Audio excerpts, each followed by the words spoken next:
ইউটিউবে অনেকই ভিডিও আসছে আলু দিয়ে ফুল বানানোর। এইভাবে কি গোলাপ ফুল সস দিয়ে কেউ খেয়েছো বানিয়ে আলু দিয়ে? চলো তাহলে রেসিপিটা তোমাদের সাথে একটু শেয়ার করি। প্রথমে আলুগুলোকে একদম পাতলা পাতলা করে কেটে নুন জল দিয়ে 1 ঘন্টা ভিজিয়ে দেবো। আর ওদিকে একটা গুঁড়ো জিনিস বানাতে হবে, যেটার মধ্যে আমি ব্যবহার করব ময়দা, কর্নফ্লাওয়ার, ভাজা মশলা আর সামান্য পরিমাণে নুন, যেটা স্বাদ অনুযায়ী লাগবে। আলুটা কিন্তু নুন জলে ভেজানো আছে, সেই বুঝেই আমাদের নুনটাকে দিতে হবে, নাহলে কিন্তু নুন কাটা হয়ে যেতে পারে। চলো এবার এটা করার পরে 1 ঘন্টা হয়ে গেলে আমরা আলুগুলো দেখে নেব আলুগুলো নরম হয়েছে কিনা। আলুগুলো যদি নরম না হয় ভাজ করতে গেলে ভেঙে যাবে।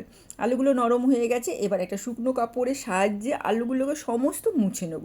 মুছে ওই যে গুঁড়োটা বানিয়েছিলাম সেটার মধ্যে দিয়ে দেব একে একে করে। আর তারপরে টুথপিকটাকে চারদিকে একটা ভাঁজ করে নিয়েছি, দেখো মাঝখানে, তার পাশে চারপাশে আমি টুথপিক গেঁথে দিলাম। এবার টুথপিকের ফাঁকে ফাঁকে যেটা সরু মুখ আছে তার মধ্যে দিয়ে একটা করে আলু দিয়ে আমি গোলাপ ফুল বানিয়ে নিলাম। আর আমার কাছে টুথপিকের পরিমাণটা কম ছিল বলে আমি আরেকটাও অন্য ফুল বানিয়েছিলাম, যেটা টুথপিকটা অনেক কম লাগে। তারপরে দেখলাম একটাই বেঁচে আছে টুথপিক, তার জন্য আলুগুলো গেঁথে গেঁথে আমি এরকম একটা বানিয়ে নিলাম, যেটাকে পনির টিক্কা বলে, এটা আমি আলুর টিক্কা বলতে পারি। চলো এবার গ্যাসে তেল বসিয়ে দিয়েছি, গরম হয়ে গেছে। এবার লাল লাল করে ভেজে নেব এই আলুর ফুলটাকে দিয়ে। তার উপর দিয়ে তেলটা দিতে হবে। আমি একটু সামান্য কম পরিমাণে তেল ইউজ করেছি, যেহেতু ভাজা তেলগুলো আমরা খাই না, ফেলে দিতে হয়। ওটা খেলে আমাদের ঘরে প্রেশার সুগারের পেশেন্ট আছে, তার জন্য আমি অল্প তেলেই চুবু চুবু করে ভেজে নিলাম। আর এবার আমি বানিয়ে নেবো একটা সস। এর সাথে একটা সস করলে ভীষণ ভাল লাগবে খেতে। মেয়োনিজ দিয়েও খেতে পারো, শুধু টমেটো সস দিয়েও খেতে পারো।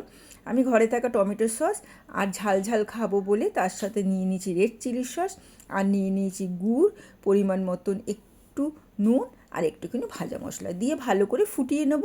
এবার ওই ফুলের ওপরে এই সসটাকে দিয়ে খাবো।